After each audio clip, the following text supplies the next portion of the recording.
Hi everyone. In the first video I did, I talked about using some of the free time that most of us have got at the moment to have a think about the future and what you might want that to look like, what you might want your bucket list to look like. Today I'm going to talk about another couple of ways that you could use some of that free time at the moment.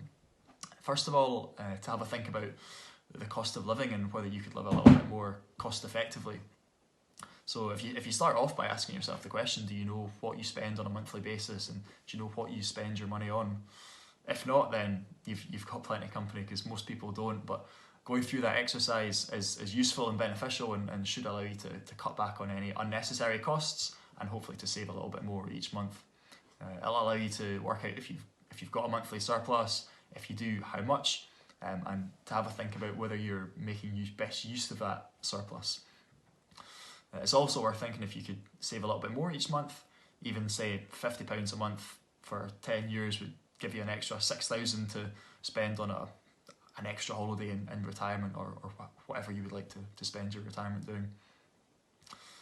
The second point is around your cash savings and how much money you've got in the bank. So clients quite often ask me, what's the right amount to keep in the bank? How much should I keep in cash savings? But to be honest, the answer is simply whatever amount means that you don't think about how much cash you've got in savings, and whatever amount means that you won't lose any sleep at night, and that number is different for everybody.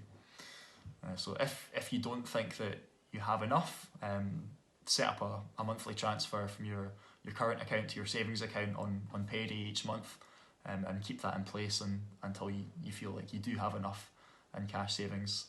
If you feel like you've got too much and more than you need in cash, then it's worth thinking about if you could do something a little bit more with that money.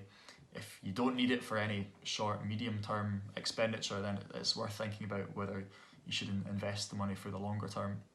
Now, it's impossible to say when the best time to invest money is, and nobody's got a crystal ball, nobody knows the answer to that question. But markets have obviously fallen in recent weeks and months, so it's reasonably likely that we'll look back on spring 2020 as a pretty good time to have invested money.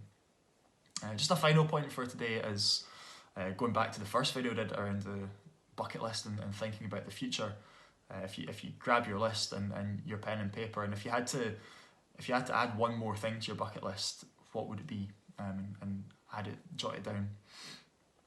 Once you've got to the point where you've had to think about the future and you've got a reasonably good idea of what you want it to look like, you're ready to start making a plan to help you get there. So if you feel able to do that yourself, great, happy days. What are you waiting for, I guess. But if not, and you'd like a bit of help with it, then it's what we do day in, day out. So please feel free to get in touch, and we can set up a video call to get to know you a little bit better.